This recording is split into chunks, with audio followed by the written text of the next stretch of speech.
Hello everyone, कैसे आप सभी। I hope you are doing well. पहले सिविलाइजेशन में देख रहे थे, पिछले दिन हमने बहुत सारे साइट्स को कवर किया था।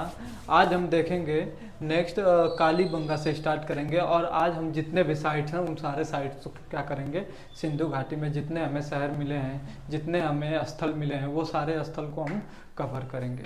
इसी क्रम में हम देखेंगे नया कालीबंगा के बारे में। कालीबंगा कहाँ पे मिला है, तो कालीबंगा का मतलब ही होता है, कालीबंगा का मतलब होता है काली मिट्टी की चूड़ी।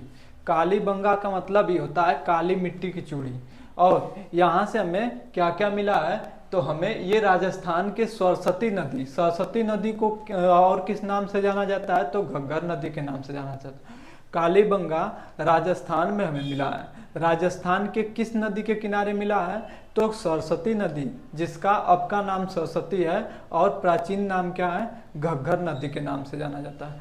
घग्गर नदी के किनारे ही मिला है। यहाँ से क्या मिला है, चूड़ी मिला है। क्या मिला है, चूड़ी मिला है। और क्या मिला है, अलंकृत ईंट मिला है। क्या मिला है, अलंकृत ईंट मिला। और क्या मिला हुआ, यहाँ से मिला है जूता हुआ खेत मिला है। और क्या मिला है, जूता हुआ खेत। और क्या मिला है, हवन कुंड। क्या मिला है, हवन कुंड। यहाँ से हमें चूड़ी मिला है, जोता हुआ खेत मिला है, हवन कुंड मिला। हवन कुंड मतलब जहाँ पे पूजा पाठ करते हैं, वो चीज़ें हमें, ये सारी चीज़ें हमें कहाँ से मिली है, तो हमें ये कालीबंगा से मिली है। इसकी खोज किसने की थी, कालीबंगा की खोज हमें बीबी लाल और बीके थापड़ ने की थी। किसने की थी, हमने यहाँ पे लिखा हुआ था। इसका खोज किसने किया है, बीके थापड़ और बीबी लाल ने किया हुआ है। और ये कहाँ पे मिला है, सरस्वती नदी के किनारे, या घग्गर, प्राचीन नाम घग्गर है। कालीबंगा से यही मोस्ट इम्पोर्टेंट है, जो कि यही सारे एग्जाम में पूछते हैं। कालीबंगा से जुता हुआ खेत, चूड़ी, अलंकृत ईंट और हवन कुंड, ये सारी चीज़ें हमें कहाँ से मिली है, कालीबंगा से मिली है। आगे हम बढ़ते हैं गुजरात के साइड। गुजरात में बहुत सारे साइट्स हमें मिले हैं, जो कि हमें 3-4 साइट है जो कि बहुत इंपॉर्टेंट है एग्जाम के पॉइंट ऑफ व्यू से, और इसे हम देखने की कोशिश करेंगे। जो कि पहला साइट है हमें धौलावीरा। धौलावीरा जो है वो सिंधु घाटी का सबसे बड़ा शहर मिला है। जो सबसे बड़ा शहर है वो धौलावीरा है, जो कि कहाँ से है, गुजरात और पाकिस्तान में। थोड़ा सा पार्ट गुजरात में है और थोड़ा क्या पाकिस्तान में। लेकिन भारत का जो सबसे बड़ा शहर है वो है राखीगढ़ी।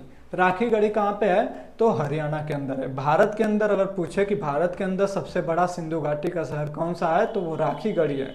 अगर पूरे सिंधु घाटी सभ्यता में पूछे कि सबसे बड़ा शहर कौन सा है, तो वो है आपका धौलावीरा। रविंद्र सिंह ने इसकी खोज की हुई थी। आगे हम देखते हैं सुरकोटदा।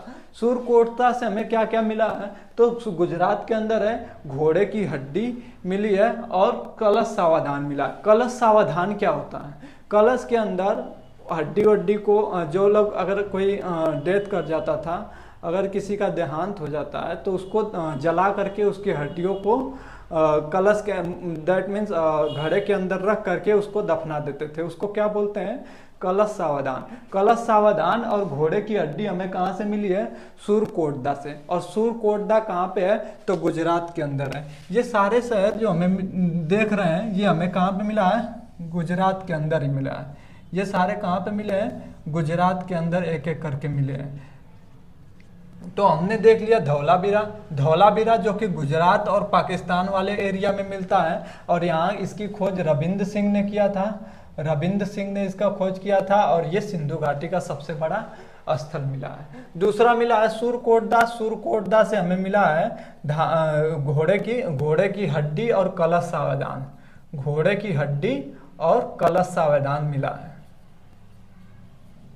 कलश सावधान। ये 2 चीजें मिली है जो कि इंपॉर्टेंट है। कहाँ पे है ये, गुजरात के अंदर है। तीसरा हमें लोथल। लोथल बहुत इंपॉर्टेंट है। लोथल से हमें मिला है, ये सिंधु घाटी का बंदरगाह बोला जाता है। बंदरगाह का मतलब होता था कि यहीं से लोग कहाँ जाते थे, व्यापार करते थे।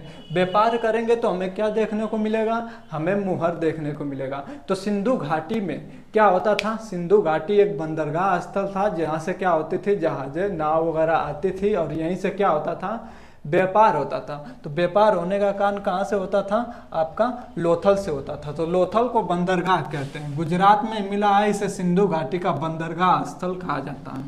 इनकी जो सड़कें थी, जो लोथल की सड़कें थी, वो सभी घरों की सड़कें दरवाजे की तरफ खुलती थी। क्यों? क्योंकि उस टाइम बैलगाड़ी या फिर जो भी गाड़ी होता था वो डायरेक्ट दरवाजे से अपना सामान उठाए और कहाँ चले जाए, अपने डेस्टिनेशन पे चले जाएं। तो इसलिए सभी जो लोथल के घर मिले हैं वो उनके दरवाजे रोड की तरफ खुलते थे। अगला चीज़ यहाँ से मिला है, फारस की मुहर मिली है। हम फारस की मुहर हमें क्या बताती है कि इनका जो संबंध था लोथल का या सिंधु घाटी में जो लोग व्यापार करते थे वो विदेशों तक व्यापार करते थे, जिससे हमें फारस की यहाँ पे मुहर को देखने को मिला है। यहाँ से युगल सावधान मिला है। युगल सावधान का मतलब क्या होता है? युगल सावधान का मतलब होता है कि पति और पत्नी, अगर पति मर गया तो पत्नी को, या फिर पत्नी मरी होगी तो पति को, ये दोनों लोग को क्या कर दिया जाता था, अगर दोनों में से कोई एक मर जाए तो दोनों लोग को दफना दिया जाता था। इसलिए ये हमें जो युगल समाधान है ये हमें बताता है कि सती प्रथा को बताता है। ये समय कहाँ से मिला है? तो गुजरात के लोथल से मिला है। युगल सावधान, फारस की मुहर, दरवाजे सड़कें की तरफ खुलती थी, और ये सिंधु घाटी का बंदरगाह कहा जाता था। आगे हम देखते हैं रंगपुर के बारे में। रंगपुर से एकमात्र एक ही चीज इंपॉर्टेंट है जो कि हमें गुजरात के अंदर मिला है, और ये धान की भूसी। धान की भूसी कहाँ से मिली? हमें रंगपुर से मिली है। रंगपुर से हमें धान की भूसी मिली है, और रंगपुर कहाँ है? गुजरात के अंदर ही है। आगे हम देखेंगे राखी गढ़ी। राखी गढ़ी के बारे में हमने बता दिया। राखी गढ़ी जो है वो एकमात्र भारत का सबसे बड़ा सिंधु घाटी सभ्यता का स्थल है।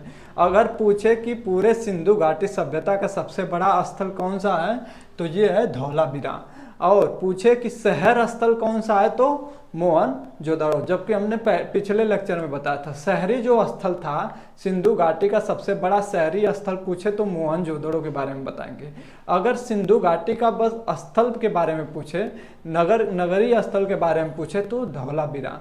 और अगर पूछे कि भारत में सबसे बड़ा स्थल कौन सा मिला है तो वो है आपका राखी गढ़ी, जो हरियाणा के अंदर मिला है। हमने एक एक करके सारे सिंधु घाटी के, अब हम नेक्स्ट लेक्चर में समझेंगे सिंधु घाटी की विशेषता।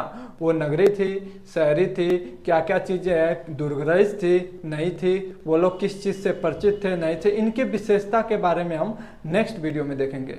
अगर आपको अच्छा लगे तो चैनल को सब्सक्राइब करें, लाइक करें, और अपने दोस्तों के साथ शेयर करना ना भूलें।